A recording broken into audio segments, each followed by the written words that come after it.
Welcome, ladies and gentlemen, to a TNA review that you might not agree with me, but I'm hoping that you understand the reason why. At this moment in time, TNA has improved its product amazingly. And it's not because of the increase in showing more characters, or the storylines, or the matches. It's because TNA finally figured out that they must have more time to do these shows on a network. On Spike, they could not do it or didn't want to pull the trigger on doing it. On Destination America, they didn't get it either. Here on Pop, finally they figured it out that we need extra time.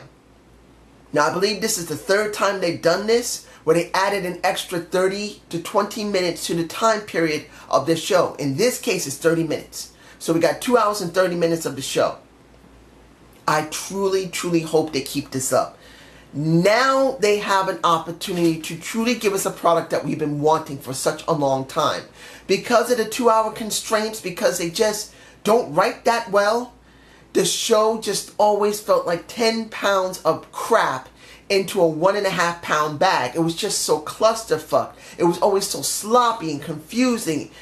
And now they finally realized that the extra 30 minutes does help. And it helped this product this time. Does it mean it's better content? No. But it is better content.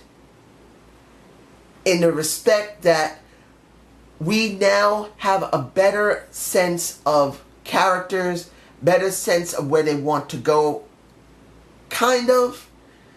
I'm kind of playing around. It's not a very better sense of anything. They need a couple of months to figure this out. Honestly, now with the extra 30 minutes, if they keep it up, they need more time to really flesh out what they want. So let's get on with the one thing I felt was the saddest but the most interesting thing, and that's Rosemary. Come on, guys. We love Decay. We want to keep Decay together, but Bromance is the only team they have. Next to Muhammad Ali Shira, next to Guido, which they had their moment, which they're still doing the fixer shit, which is dumb. The Tribunal, they don't show them much, so it makes it harder. But since they're not breaking Guido and the... Well, this is mainly about Guido. Guido and the Tribunal apart, they're still doing it instead of breaking it away, so you can have the tag team belts go after the Decay that didn't need to do this. But they done it. It is so frustrating to see this. I'm not going to lie. I don't want to see Rosemary doing this right now with Bram. It would make sense after they've gone through the Tribunal. After they've gone through basically the Wolves. Because the Wolves now can go back together again. I want to see this tag division go back up. But they're not doing it. So instead of focusing on the things that people really like, and that's Decay, they're focusing on Rosemary with Bram, and probably Rosemary's going to become Bram's manager. This is what it looks like it's going to happen. Or she's going to convince Bram to come to join Decay, which I don't believe is going to happen. Was the segments they had, because there was 2 separate segments, one near the middle of the show and one near the end. Was it interesting? Yes, it was. Rosemary, without the makeup, is a beautiful woman. Oh my goodness, I didn't know how pretty she was. Take the ponytails, the pigtails out, she's beautiful. But it goes with her character in a sense that there's something wrong with her. But it's going against what's making the tag division interesting, and that was Rosemary. She was the reason the tag division was interesting. And now she's gone. She's working with Bram. They're going to keep doing these vignettes of her at a farmhouse, at a tree, talking about Fifi, her cat. Are you serious? It wasn't bad, but really I don't want to see it. But I do at the same time. That's how I feel about Rosemary. Next, the match between, which is a preempt match. I didn't hear anything last week about it, unless I missed it. Monsters Ball against Bromance and Decay. What about the Tribunal? Muhammad Ali Shira and Guido, yes. What about the Wolves? Where are they? We don't see none of them. We see this. I will say I'll give props to Robbie E. He did go into the barbed wire board. I think that's the first time he ever did that. Not everybody wants to get cut up by barbed wire. He did go into it. DK wins, but then they lose. Because they don't have Rosemary there to really give them something special. There you go. EC3 versus Matt Hardy.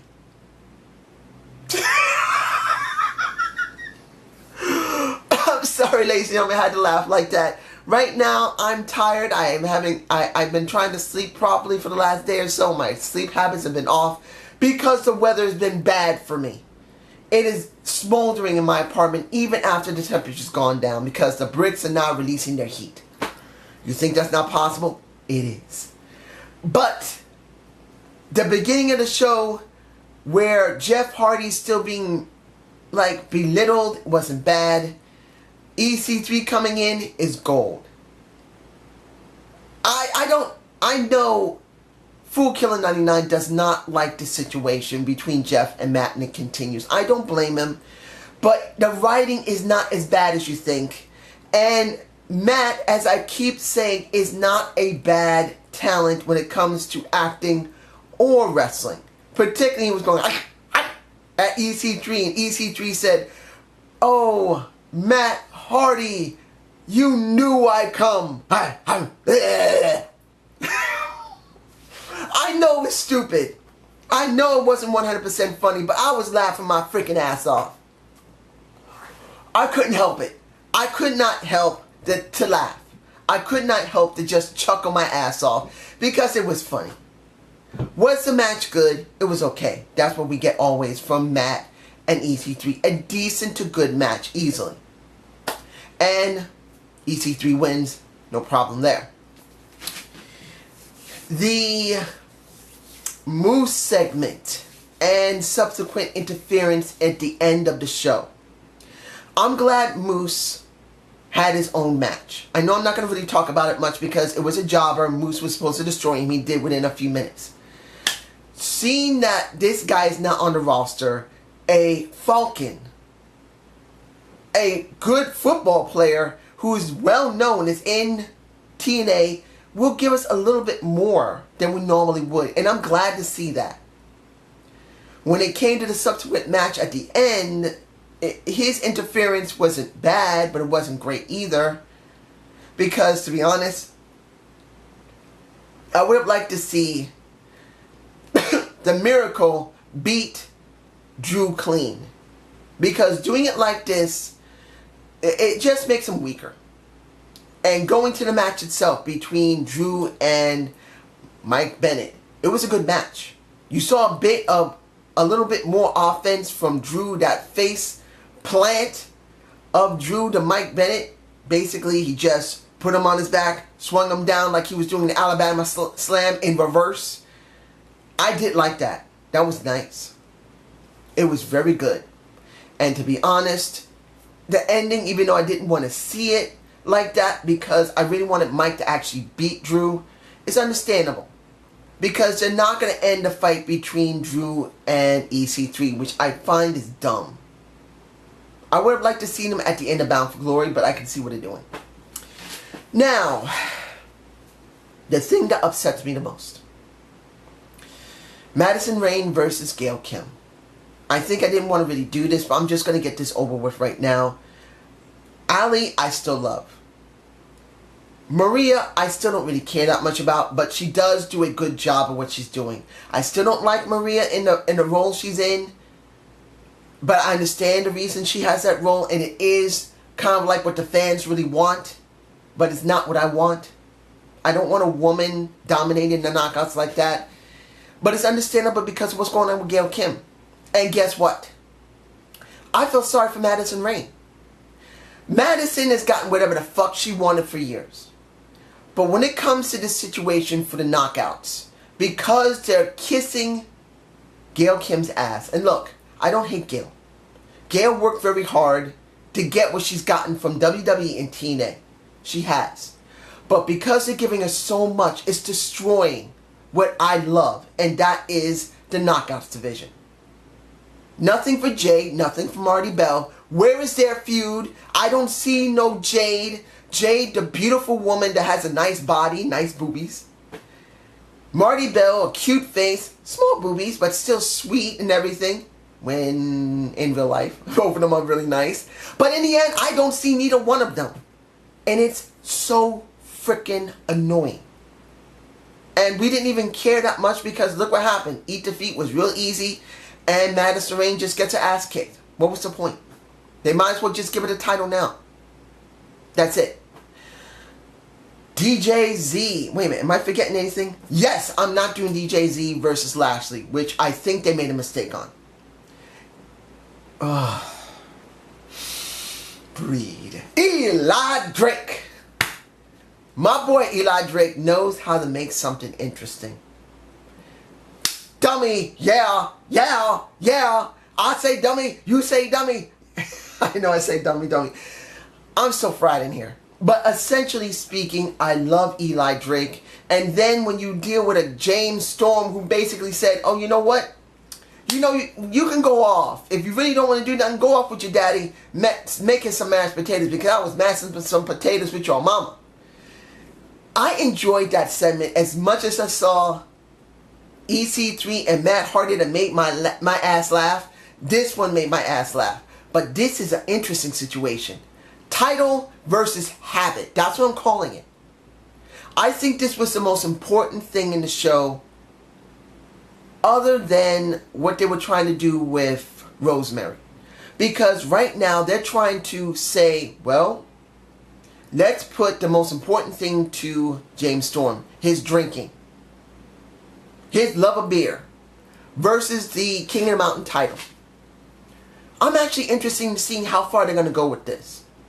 I'm actually enjoying seeing Eli Drake deal with James Storm, baby. I want to see them actually prop up this situation where Eli Drake, I'm hoping this, Eli Drake will mess with James Storm before their match. Saying, still drinking, huh?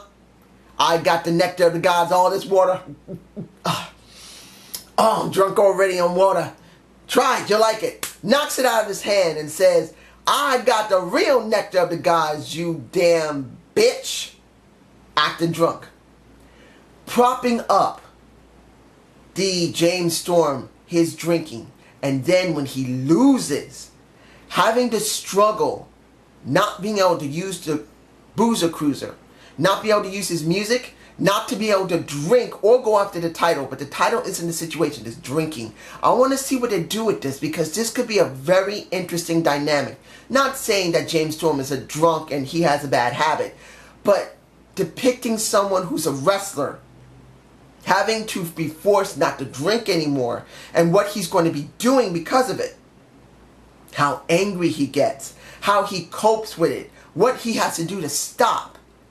That is something that could be like a redemption story for a James Storm. That could actually catapult him up against Bobby Lashley.